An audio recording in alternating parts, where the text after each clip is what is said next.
here's a list of joint properties that I think everyone needs to sit with, and just that changing your attitude around joints into that actually they are places of strength, and they can be worked with in that way, and the body can be brought into alignment with the relationship from you internally that finds the strength in joints. Obviously, the places of transition, and I think lots of the anatomy we're going to be looking at will really show that off, that mostly joints are about movement of tissues coming into a junction and moving through it smoothly or not, and the whole body of joints generates transition or a lack of transition. So, powerfully relates to how embodied you are. And the whole body is this remarkable web of connective tissues, which has its pivots around joints, and mostly the synovial joints. So I say the joints, these big joints, are nodes in the connective tissue system that are pivotal places of organization, and that really, when one of them shifts and changes, it affects the whole connective tissue body. Everything has to move and does move in response to it, and so do other nodes within it. So whatever image comes up for you around that, I think it's a useful insight into the holistic body. And they are fluid reservoirs. There's this synovial fluid, which is like a kind of serous fluid with a bit of egg white in. That's what I think its consistency is, and it's kind of like a lubricant and a shock absorber, but it's this remarkable, powerful reservoir of health. There's a kind of health stored in the fluid cavities of the joints of the body.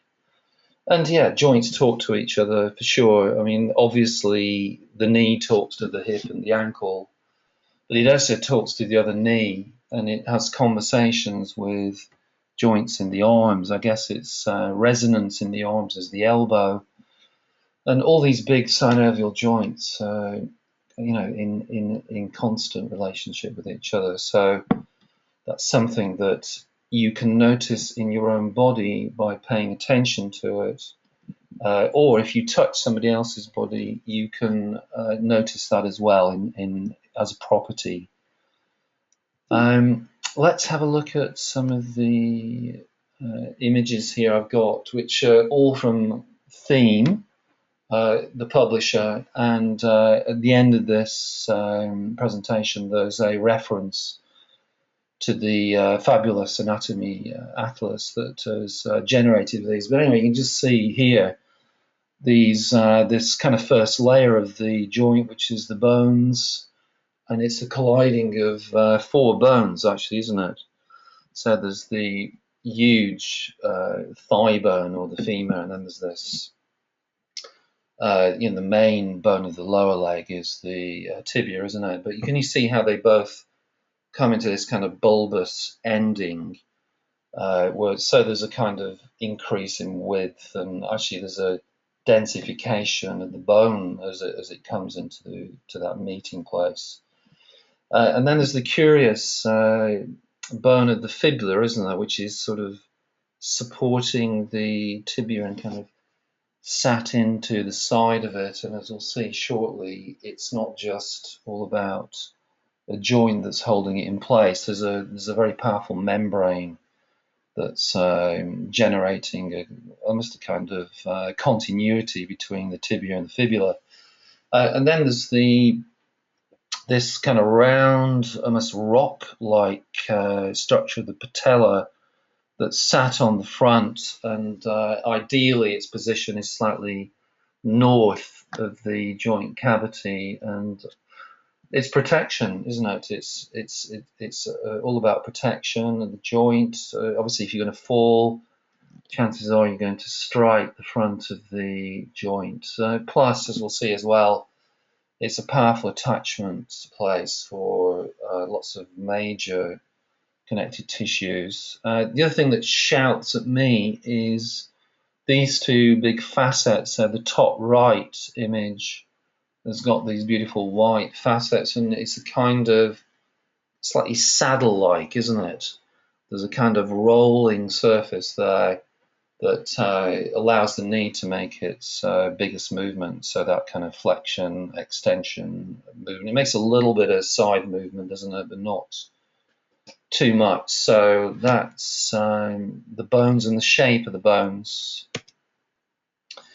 Here's what offers a kind of padding to the joint. It's this incredible sort of swathe of connective tissues which generate these this kind of support for the bones. So can you see these big ligaments on the top left? Yeah, the cruciate ligaments are sort of coming out of this so-called sort of cartilaginous material. These menisci, and there's a. It's all one really. It's just and actually that picture's showing on the top left just how some of the more external ligaments are kind of blending into the material. It's like a cleverly woven material that is offering support and cushioning, and there's a kind of binding together, isn't there, through the ligaments. So, great picture, and here's a picture now. It's mostly the one on the left that I'm interested in, this external binding of ligaments. So, swathes of the stuff, really. And it's showing one of the tendons. I think it's the semimembranosus on the left there. There's a little arrow off to, you can just see the label, I think. Well, I can on mine. And it's showing how tendon is also merging into ligamentous material, and the ligaments are also, blending into the bone. I think that's a fabulous picture, just showing the insight really into the nature of connective tissues. So bone, ligaments, menisci, tendons, fascia we can't quite see so easily on it that surrounds the muscles, but all of that is just one big blend. That's it. It's a brew of different densities of fibers, but it's all the same material. We're looking at collagen basically. That's all the white and the brown of the bone, same thing really. And then you can see how the muscles fit in there.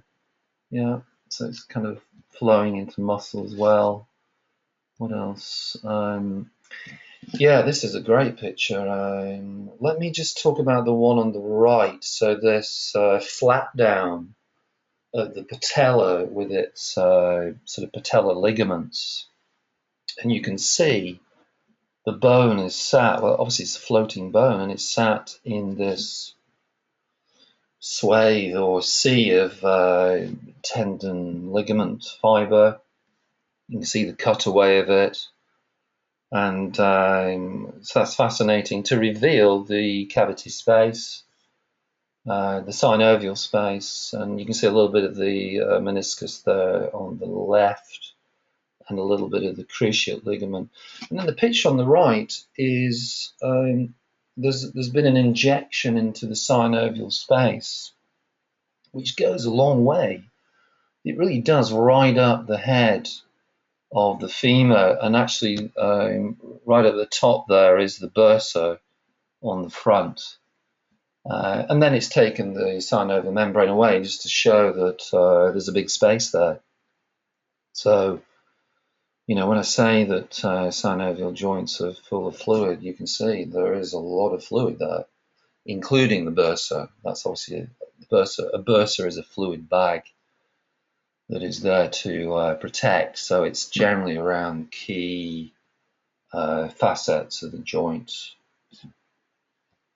And Another beautiful view of a number of ligaments. Now, really the major ligaments of the knee. So you can see not only the internal ligaments of the cruciate ligaments, we're obviously, really holding the tibia head and the femur head together, but also the so-called collateral ligaments. These long ligaments coming down the sides of the joint, and the one on the outside is really quite short, actually, isn't it?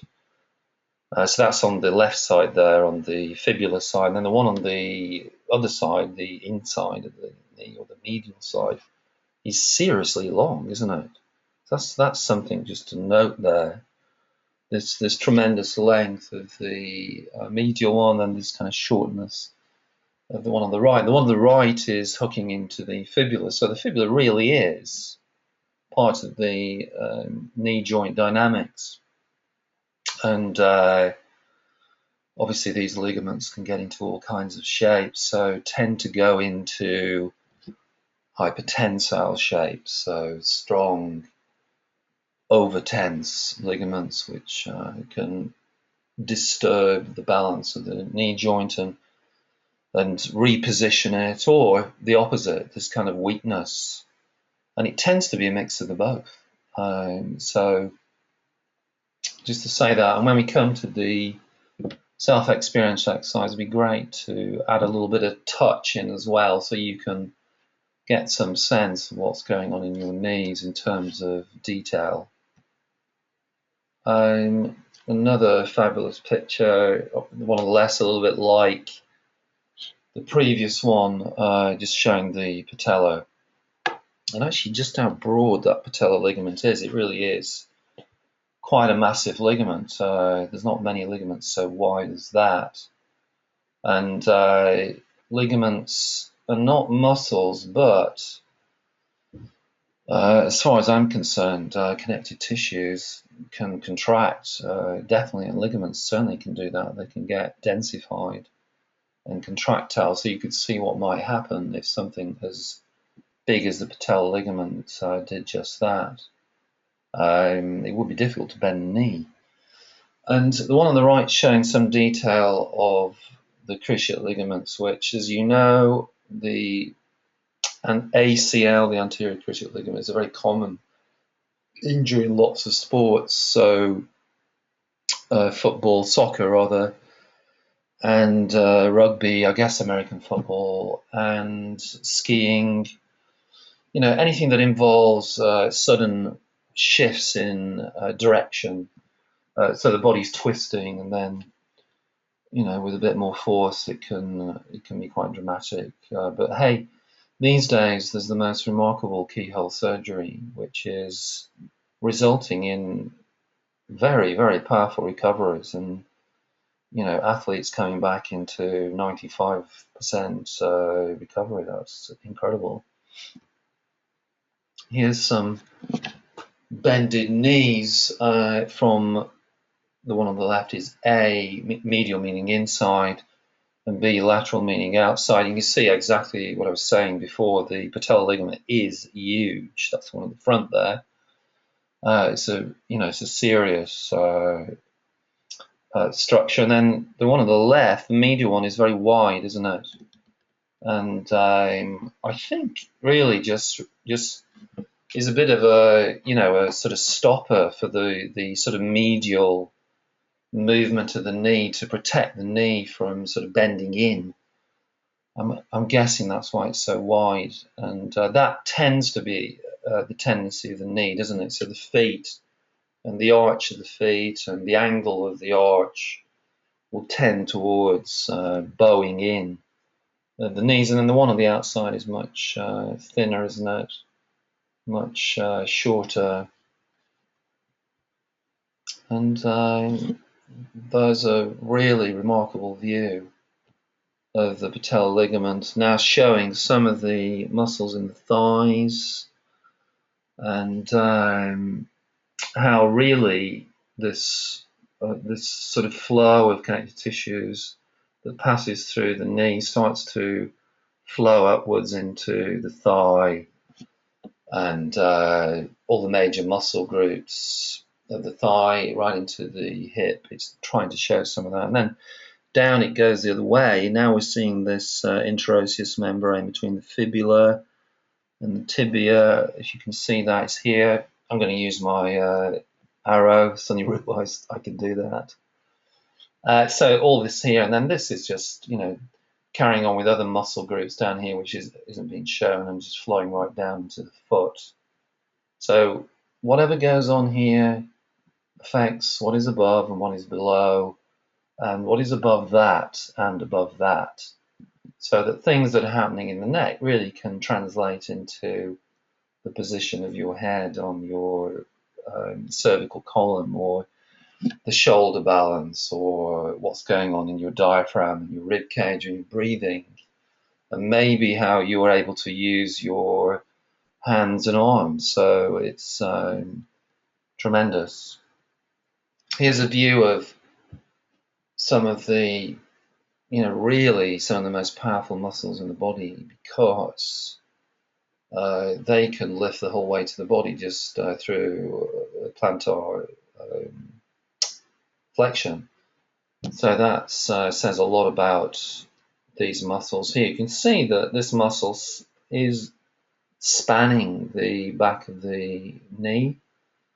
So it's a major player in whatever's happening in the knee. So you have tight calves. That means your knee joint is under a lot of strain.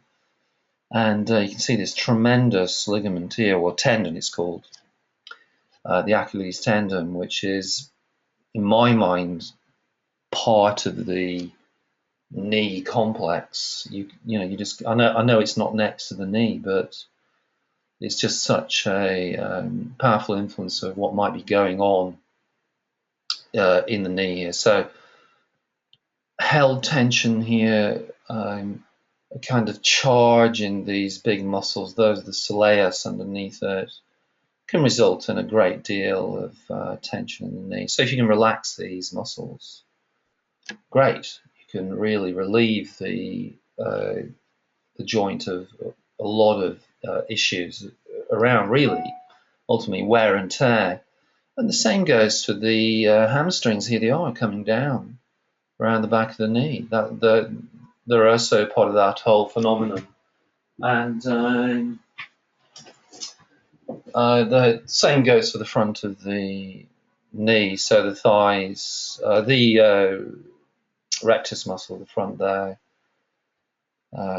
Here's a great shot, just showing these muscles on their own, and then very clever, theme's very clever with its presentation of muscle directions and attachments and what have you here, because sometimes it's not so easy to make out what's going on. But you see anyway, this big double-bellied muscle really does span the joint, and then hooks into the sides of the femur here, the femur head.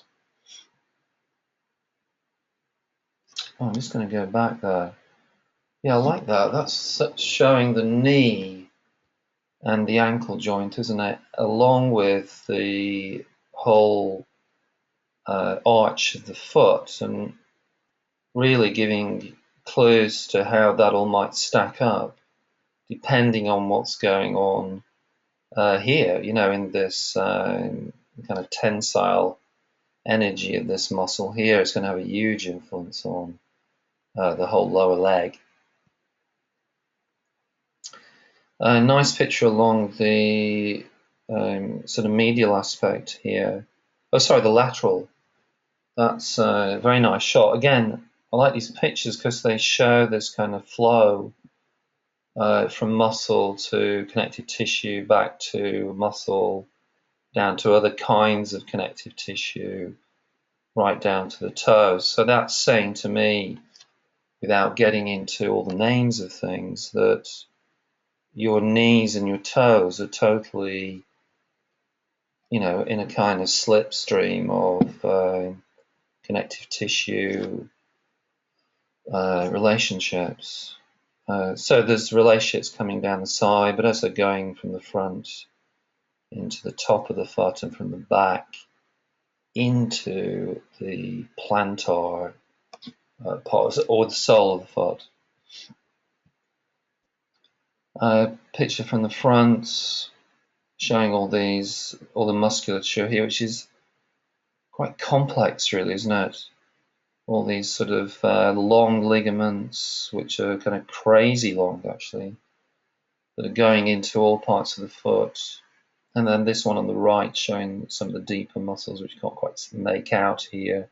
So there's more superficial ones. And in the background, you can see some of the muscles of the calf. So valuable pictures, I think, just to get an insight into the relationships. And here is the joint space itself as a cross section. And so let's just go through some of the labeling, because it's quite clear on this image. So there's a synovial membrane, which is a membrane. And membranes secrete various forms of serous fluid, and this membrane secretes synovial fluid, which is quite a specialized fluid. And what I observe through treating people is shock, like through injury or a blow to the knee. Apart from affecting blood flow, and you're getting bruising or ligamentous damage, or muscular strain and whatever, it can knock the synovial membrane out. Actually, it can kind of literally shock it into a lack of production, or a loss of production.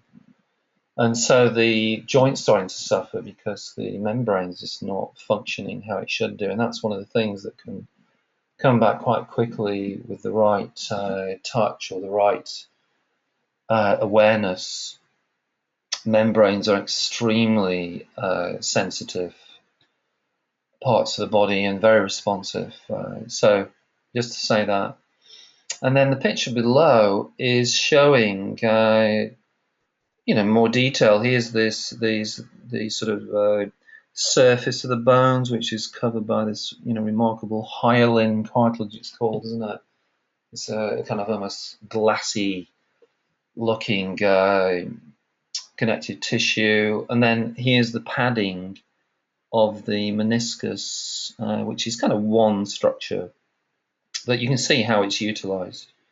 It's literally little pillows, isn't it, either side of the round ends to create support and cushioning. And then there's one of the ligaments in there. And then a great picture here showing how the patella is sat on this kind of fluid sac called a bursa, which has got this kind of, it's a kind of sort of connective tissue, membranous surround with a fluid inside. And again, it's just meant to be another form of cushioning. So there's quite a few of them actually around the joint. It's just showing one of the major ones at the front. Then here is a space which is filled with fat. So there's a fat pad, which is also providing a little bit of cushioning, and is really quite essential for softening the whole front of that. So good to see all the different kinds of structures there. Here's another amazing picture, and for the life of me, I can't remember where this comes from. I wish I could. But yeah, you can see more now. You see this, the musculature getting involved here, and all the muscles that are coming in and playing a role immediately into the knee complex, which will have a huge bearing on it. So can I just say this? The quads at the front are a serious, player in what's going on with the knee. So if there's a lot of tension there, which there definitely can be, people can be in high levels of stress and generating a strong flexor tension in the quads and the hamstrings, as part of the fight or flight mechanism. And there's the hamstrings at the back. So you can imagine those big muscle groups really generating a lot of tension here. And then same here, all these core muscle groups are about leaping forward and part of the running process. So same again, stress, hyperarousal, then you've got a compressed knee joint that's starting to wear and tear way beyond what it should be doing. And that's leading to all kinds of issues with the knees. There's a lovely picture just to say that bones are not these big solid cement things, but they are really just wondrous capillary beds and arterial and venous system networks with the most incredible amount of blood whooshing through them. So I'm saying that because when we do touch and come into the felt sense awareness of exercise, the bones quite readily melt into a relationship to that. And that's kind of what's really going on. That's the dynamic of a bone.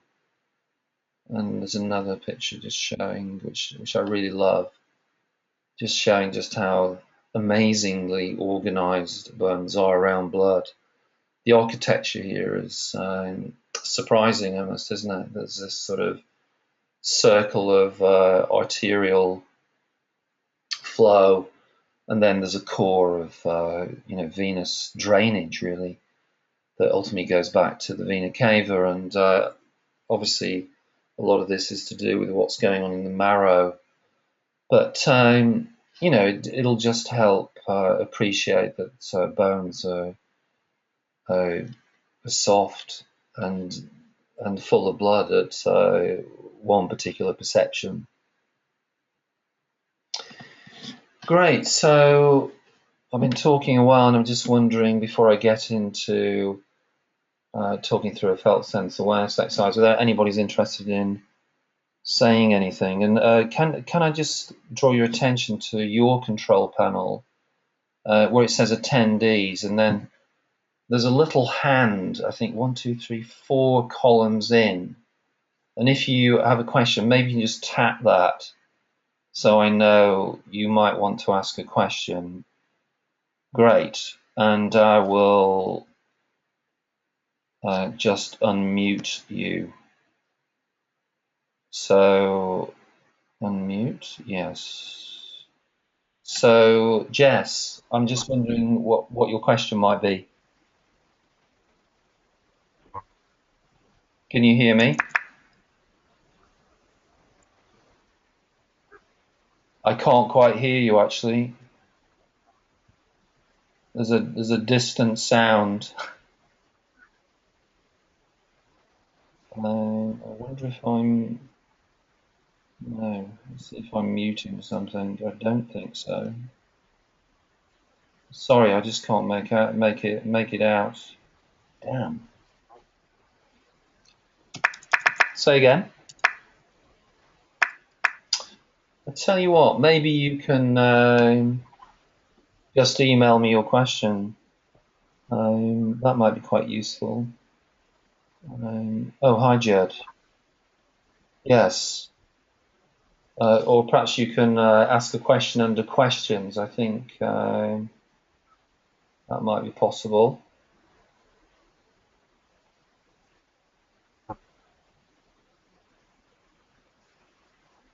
Sorry, folks. I'm just going to wait another minute around that. And I'm going to mute you now, actually.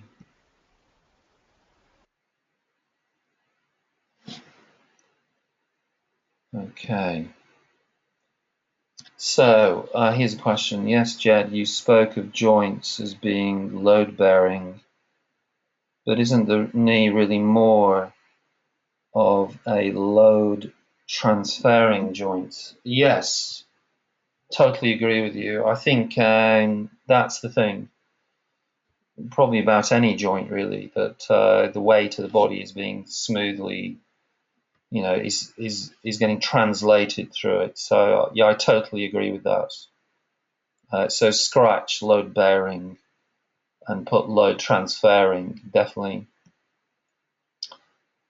Good. What book are the diagrams from? Right at the end of the presentation, I have the reference, and so I won't call it out. And the hips seem to be more load bearing. Maybe I think I see the body as a tensegrity model, and really in that model, I think everything's sharing in the load.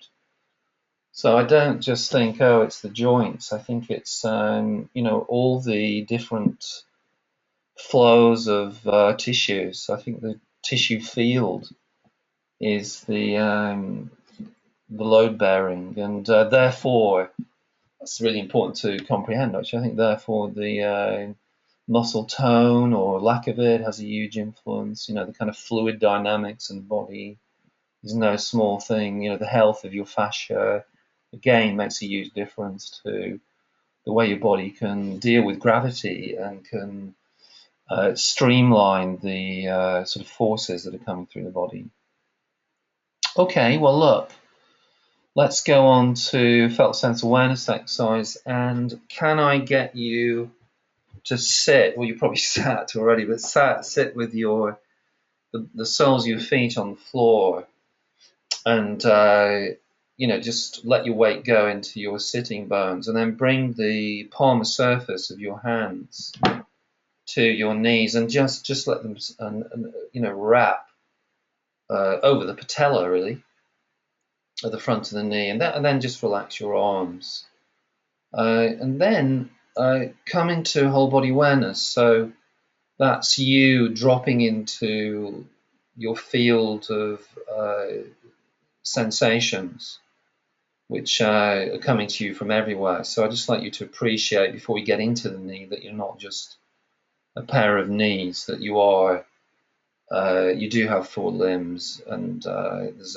a torso and a head, and I just want you to really feel the whole of that. There's millions of receptors in your body that are picking up all kinds of movements and different nuances of sensation. And I'd also like you to introcept as well, so that you do get a sense of depth in the body, not just in the limbs, but also in the torso. So you do feel your 3D-ness. And so you've been listening and thinking, and I'm suggesting we slightly leave the special senses and come into the world of general senses. And let's stay with that. So whatever I say around listening to the knee, I just want you to use part of your awareness to be interested in that, because I want you to experience the holistic nature of the body. So let's open up to the knees, and while we're talking about depth, I literally just want you to go for it. I want you to invite or let the fluid core of the knee show itself to you. Let it kind of come into your hands and into your awareness, and so that you can feel it. And it's quite a surprising feeling, actually, because there's a lot of it, and B, it just suddenly feels like most of your knee is that. It really is a little pond in there, which is full of this remarkable fluid. There's a kind of slidiness to the fluid. Maybe, we have the ability to sense our synovial fluids. Shall we believe that's the case? So I want us to try and feel the quality of the fluid in the knees, and how readily it's sort of revealing itself to you. So there might well be a difference between left and right knees. I wouldn't be at all surprised. And as we proceed in the exercise here, it might change and reveal more of itself. But I just want to say, most of the knee is this. Yeah, it is the fluid. It's the synovial fluid. And let's now shift to what's kind of surrounding it. And shall we go with a relationship to the bones? So I've said sense the connective tissue flow through the knees. Well, one of the biggest is the connective tissue of the bones. So let's open up to these remarkable long bones. You've got your hands on the ends of 3 of them. And that doesn't mean that you will just feel the ends of those bones. You can actually feel the whole length of them. So if you open up a particular perception, you can actually feel your ankles and your hip joints through the continuity of bone. And I want you to bring to mind that picture of bone that had all those, the vascular structure within them. And let's appreciate the true nature of bones and not this received idea of them. And notice how that changes things. So my bones are starting to dissolve slightly, and I'm getting quite a different sense of them now. It's not such a hard edge to any of them. And the more that happens, the more I'm starting to notice that there is a flow from the bone to the deep connective tissue of the menisci, cartilaginous material between the heads of the bones and the next bone.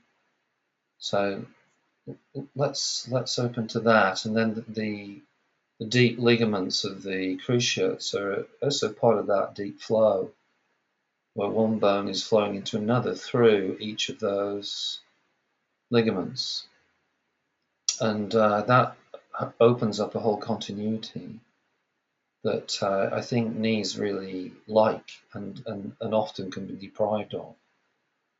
So the more of that, the merrier, I think. And then let's open up to the more superficial aspects of the flow. So let's go with what's immediately under your hands, which is this thigh muscles and the connective tissues flowing into the patellar ligament. Let's open up to the patella. There's this curious floating structure within that amazing wide ligament, and then it flows down into the muscles of the lower leg, and off it goes down to the feet. So there's a more superficial flow from tissue, myofascia into tendon, into ligament, and so on. And then, how about we slide our hands out to the sides of the knees, the outside of the knees, so we can get a sense of what's going on here around the flows. Now, the first thing to come to me actually is this massive flow coming down the sides of the thighs, this huge sort of band of connective tissues that's coming from right up by the side of the pelvis and coming into the side of the knee. So that feels like it almost flows into the lateral ligament of the knee. And then let's open up to what's going on down the sides of the lower legs. So as you're doing this, and as you're in relationship to the whole body, you might notice the knee, or maybe other structures away from the knee, are actually automatically repositioning. If you're listening with a balanced felt sense awareness, it's what generally starts to take place. And if you do this exercise on your own, you can continue holding any of these positions for as long as you wish. What I'm going to suggest now is that actually you bring the back of your fingers and hands into the so-called popliteal area, so the back of the knee. So you'll not have to open the knee up a little bit, so extend around the back of the knee, and then just bring the back of your hands into the knees there and open up to what's going on. So we know there's this huge sort of hamstring into gastrocnemius relationship, all kinds of little muscles around the back there as well. But I just want you to go, how does it feel around the back here? What's going in terms of tension? How's the balance tension here? And just let the detail of it all come to you. And there's always a story coming from the tissues that'll be different for each one of us and will relate to our posture and movement. Let's sit with that just for half a minute. And again, it's surprising how quickly the body can start to come out of tensions when there's a little bit of touch and presence brought into the area and appreciation of structure. And again, you could stay with that as long as you wish, but now I'd just like you to bring the hands, the palm side of the hands, into the inside of the knees, and maybe you can bring your feet together and just let the knees sort of come into each other. And now we can open up to this incredibly wide medial ligament, which is actually very easy to sense. And let's do that. Let's be interested in how that is. Let's stay with the connective tissue flow of the body. Let's stay with felt sense awareness. Let's stay with the relationship to the forces of health and balance in the body. And we can just hang out with the insides of the knee now. And well, I'm now noticing all kinds of subtle shifts down into my feet and into the soles of my feet, actually. So just acknowledging how things feel and the movement of your body. And then we can come back into hands on the front where we first began. And now what I want you to do is literally open up to the fluid core of the knee again. And I'm hoping that there's just a much bigger sense now, that actually it feels like there's more volume in there, i.e. the knees are more spacious. And you've just got a much more ready sense of the synovial fluid. Great, and I've put at the bottom of the list, connect with all of the synovial joints. Let's do that. Yeah, so I just want you to acknowledge your ankle joints. So just pay felt sense awareness to them. Do the same with the hip joints. And I'm just going to come to the major synovial joints.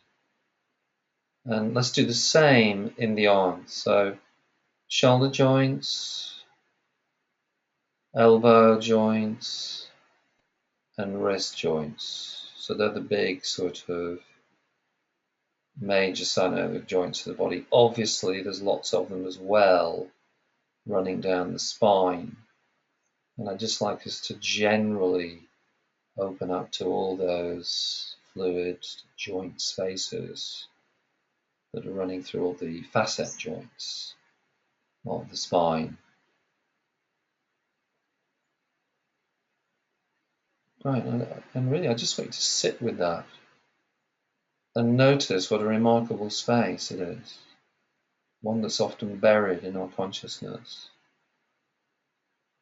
and how the joints start up a conversation with each other in the most unlikely ways.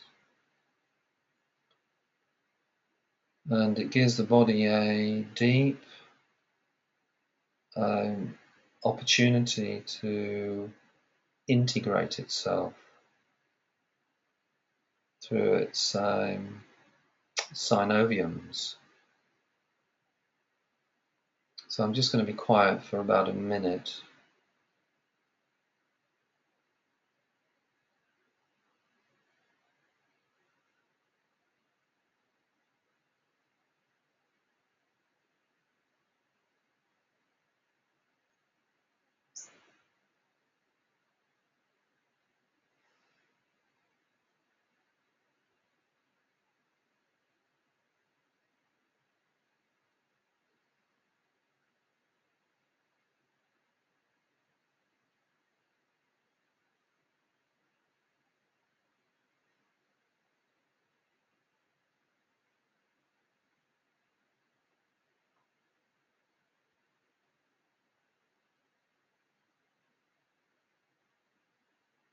Great. I just want you to let go of the contact and come back into movement.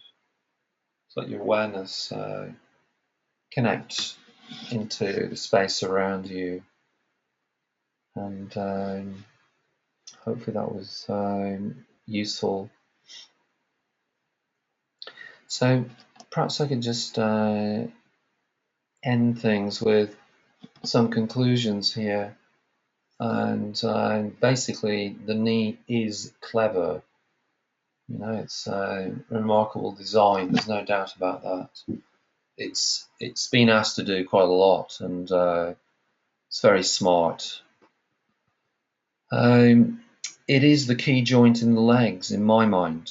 It's just kind of critical, and often what goes on with hip joints is probably coming from knees originally. So people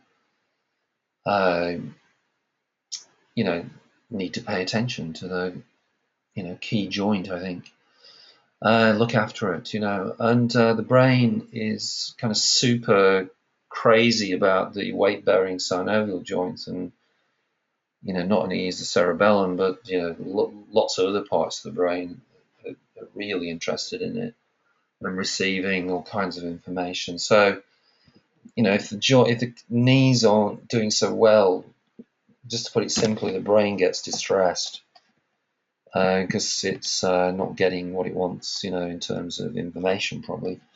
And then, just to say, get super interested in your posture, because the knees have it, really. And I think, remember decades ago watching some remarkable Chinese woman do Qigong. She was in the 90s, and her knees was, limbs were so lithe, and her knees were in the most remarkable condition. I just thought, yeah, there's no need for joints or knees to suffer. Obviously there's damage and all that, but recovery is incredibly possible. So learn to stand and walk with intelligence and awareness. So track your movements. So as you're walking, wherever you're walking, just be conscious to what's going around your knees. And if and if your knees are easy and balanced as you walk, then all is well with the other joints in the body. And just check in with how you're standing. All the time, just be conscious to it. And when the knees are doing well in standing, they feel like they're floating, and that's the healthy feeling. Change your received ideas around joints as places that are problematic. I'd say the places of strength and power. Meditate on your knees, and really lots of remarkable things can change in the body if your knees are given some attention. And just to remind you that the body is holistic, it's not in bits, and therefore the knees are in relationship potentially to everything in the body. And here's where the images are from. So if you don't have this book, I extremely powerfully recommend it. It's just a serious piece of work. I hope they're okay with me showing them on a webinar, but I hope so, because I'm I'm pitching the book as well, so, and it's a very reasonable price, and the images are just to die for, really, and a lot of great text in there as well. So there's that. If you want to make a note of it, I'm just going to hang on for a few more seconds. So just put Atlas of Human Body, Gilroy, or by theme, and it'll come up in Amazon or whoever. And is that it? Yes, just a little piece on me. So look, I'll sign off now, and thanks for attending, and we'll send out another email blast probably in a couple of days with information about where the recording of this can be found, and then also about the next webinar. So thanks very much, and look after your knees. Bye.